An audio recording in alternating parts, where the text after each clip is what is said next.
Hello everyone and welcome to Simplex Cuisine. My name is Harper if you did not know, and today I'm going to show you how to make my very simple, very easy, and very delicious dinner for two. In this recipe, the ratios of all the ingredients will be for 2 people, but you can of course easily make it for more because math.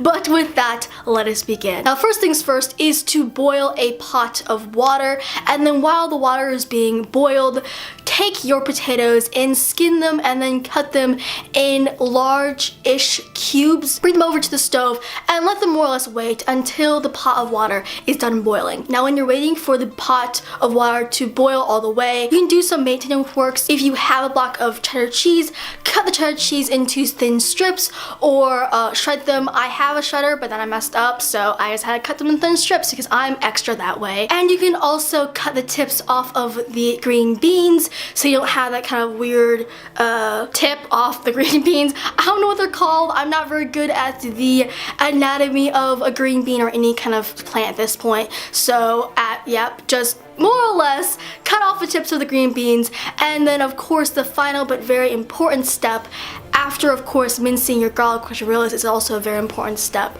Use around 2 garlic cloves, 1 or 2. You could say 1 huge one or 2 medium-sized cloves, and that's really all I could give you as a measurement style. But after of course mincing the garlic, finally, last but not least, cut the fatty bits off of your chicken thighs. Now I do this because it's healthier, and also you don't like biting into chicken and then just eating a lot of fat. It's kind of disgusting, but if you're into it, be my guest. Now when the pot of water is boiled all the way, pour in the potatoes and then set the timer for around 12 to 15 minutes for the potatoes to boil. And you're more or less looking for potatoes when you put in a fork or a knife or anything into the potatoes. You want it to go through the whole potato without any resistance, and that's when you know your potatoes are done. Now to back up a little bit, when the pot is boiling, start heating up the pan or the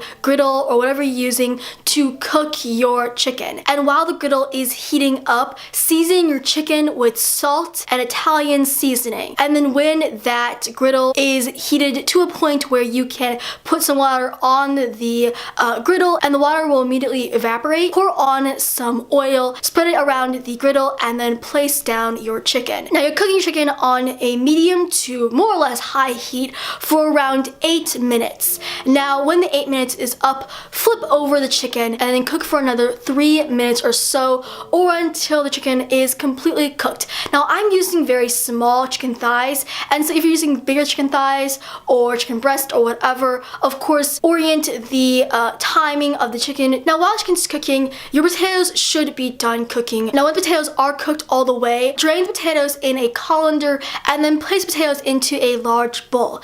Now in that large bowl, you'll be adding a tablespoon of butter and then smashing it up thoroughly, and then salt and pepper, and of course smashing it up thoroughly too, and then finally mixing in your cheese. The cheese, of course, you can probably see is not melted right now. Now there are 2 methods to melt the cheese, and they both work really well. One of them is very long, the other one is easy and simple. Now I'm going to show you the easy simple way, but the longer way is just putting the cheese potato mixture into a buttered Pyrex dish and then placing it in the oven, a preheated oven of course, around 300 degrees Fahrenheit for around 10 to 20 minutes or so, or until the potatoes are completely nice and gooey and melted. But of course that's kind of extra. So the other way, the easier, the simple way to melt the cheese is just place a cover over the bowl and just let it automatically melt itself. So the potatoes are done cooking. You're done with that step. Now the same pot or different pot, more or less a pot that can steam green beans, pour a thin layer of water into the steamer and then start up the steamer. And of course when the steam starts coming out of the water, or when the water begins to steam, I'm really good at science guys, more or less pour in your green beans into the steamer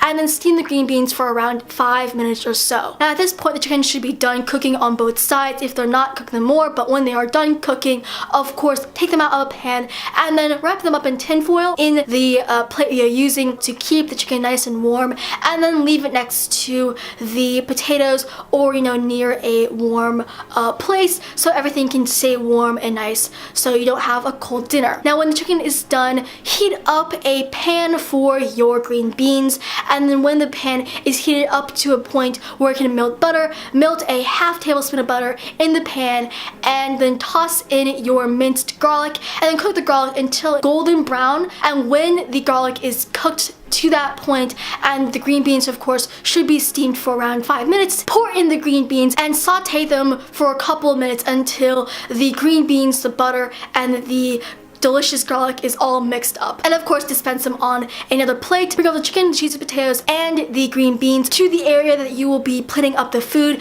and of course just plate up the food. Now I was a little fancy. I made the cheesy potatoes look a little cute, but you don't have to. Of course you can just, you know, just place down cheesy potatoes and just leave it at that. It's, you know, it's up to you how you want to actually present the meal, but when you're done presenting the meal, of course enjoy. And that is really all. That is my simple, delicious, and amazing simple chicken dinner. So of course, if you like this video, just click that like. If you want to see more from moi, just subscribe. I hope you have an amazing day. I will see you next time, and as usual, goodbye.